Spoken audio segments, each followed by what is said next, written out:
दुष्ट सर्प और कौवे की कहानी।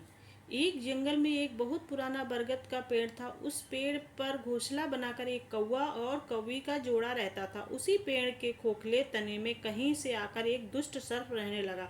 हर वर्ष मौसम आने पर कौवी घोंसले में अंडे देती और दुष्ट सर्प मौका पाकर उस घोंसले में जाकर अंडे खा जाता था। एक बार जब कौवा और कौवी जल्दी भोजन पाकर शीघ्र ही घर लौट आए तो उन्होंने उस दुष्ट सर्प को अपने घोंसले में रखे अंडों पर झपटते देखा। अंडे खाकर सर्प चला गया।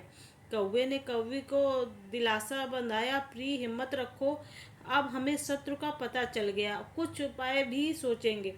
कौवे ने काफी सोच विचार कर हल निकाला और पहले वाले घोंसले को छोड़कर उसने काफी ऊपर टहनी पर घोंसला बनाया और कौवी से कहा, यहाँ हमारे अंडे सुरक्षित रहेंगे। हमारा घोंसला पेड़ की चोटी के किनारे है, निकट है। ऊपर आसमान में चील मंडराती रहती है। चील सांप की बैरी है।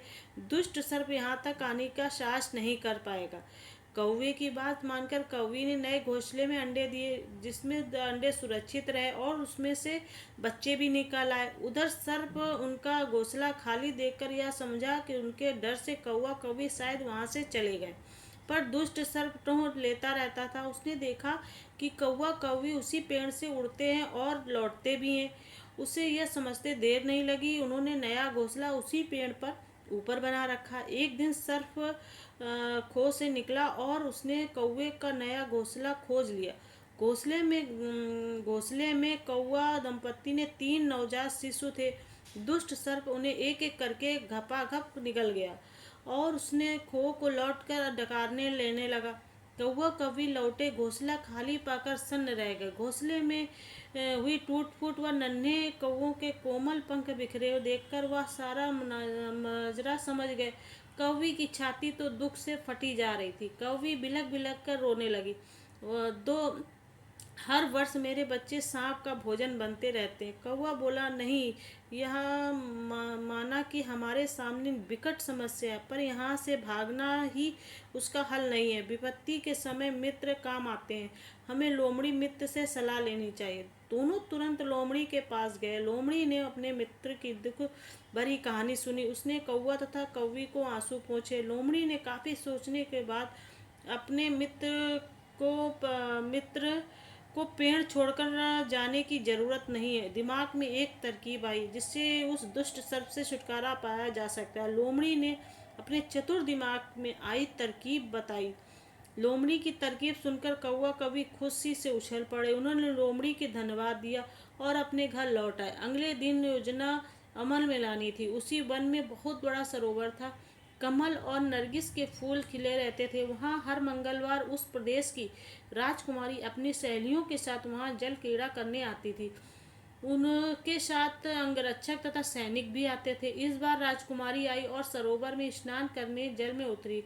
योजना के अनुसार कौवा उड़ता हुआ वहां आया।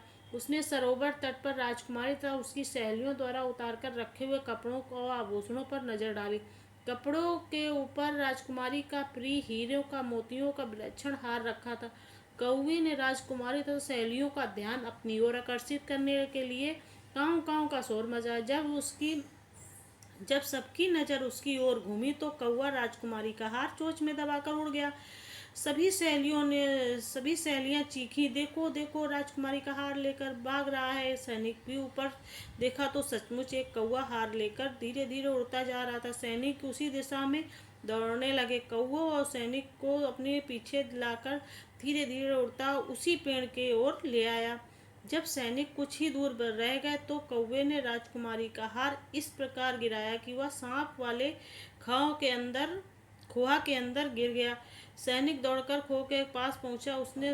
सरदार ने खो के भीतर झांका। उसने वहां देखा कि वहां हार और उसके पास एक काले सर्प को कुंडली मारे देखा।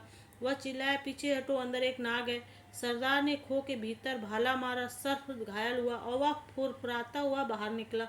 जैसे ही वह बाहर निकला, सैनिकों ने भालों से उसे टुकड़े टुकड़े कर डाले। इससे क्या सीख मिलती है? सूझबूझ का किया हुआ काम बड़ी से बड़ी हमारी